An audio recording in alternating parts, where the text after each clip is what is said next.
사랑하는 성도님들, 오늘도 새로운 하루가 밝았습니다. 여전히 덥고 분주한 여름의 한복판이지만 우리의 영혼이 하나님의 말씀으로 시원해지고 강건해지기를 소망합니다. 오늘도 아침의 만나로 하루를 시작하신 여러분에게 하나님의 풍성한 은혜가 임하시기를 축복합니다. 오늘 우리에게 주시는 하나님의 말씀은 마태복음 4장 4절입니다. 예수께서 대답하여 이르시되 기록되었으되 사람이 떡으로만 살 것이 아니요 하나님의 입으로부터 나오는 모든 말씀으로 살 것이라 하였느니라 하시니. 아멘. 예수님께서 광야에서 사탄에게 시험을 받으실 때 그 유혹을 이기며 선포하신 말씀이 바로 이 구절입니다. 40일 금식 후 육체적으로 극한에 달한 상황에서 떡은 가장 간절한 욕망이었을 것입니다. 그러나 예수님은 분명히 말씀하셨습니다. 사람은 떡으로만 살 것이 아니요 하나님의 말씀으로 살아야 한다. 우리의 삶에서 떡, 곧 물질과 현실적인 필요는 분명 중요합니다. 그러나 그것만으로는 영혼이 살아갈 수 없습니다. 우리의 영혼이 살 수가 없습니다. 영혼이 말라가고 내면이 무너질 때 우리는 무엇으로 그것을 채우고 견딜 수 있을까요? 바로 하나님의 말씀입니다. 하나님의 말씀은 영혼의 양식이며 생명의 떡이 됩니다. 육체가 빵을 먹어야 살 수 있듯이 영혼은 말씀을 먹어야 살아납니다. 말씀을 멀리하면 마음은 메마르고 시선은 흐려지고 믿음은 약해집니다. 반대로 말씀을 가까이 하면 마음은 따뜻해지고 시선은 분명해지고 믿음은 자라납니다. 여러분과 나누고 싶은 한 가지 옛말이 있습니다. 독서를 하지 않으면 입에 가시가 돋는다라는 말 들어보신 적 있으시죠?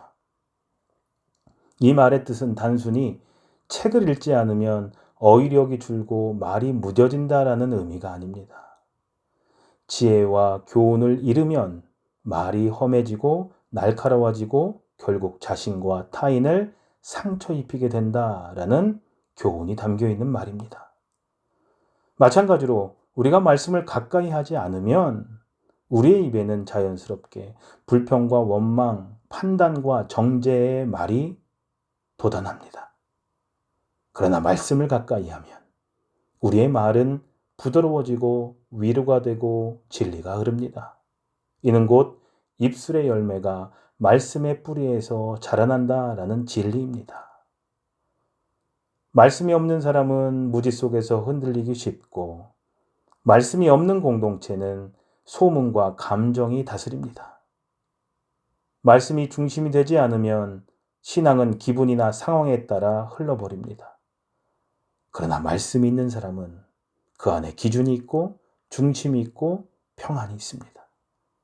그래서 하나님의 말씀이 중심이 되는 삶은 결코 무너지지 않습니다.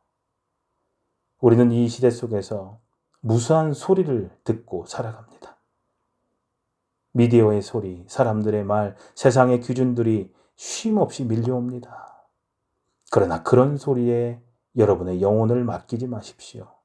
살리는 말씀, 빛의 말씀, 위로와 생명의 말씀을 들으십시오. 하나님의 입에서 나오는 말씀만이 우리를 살립니다.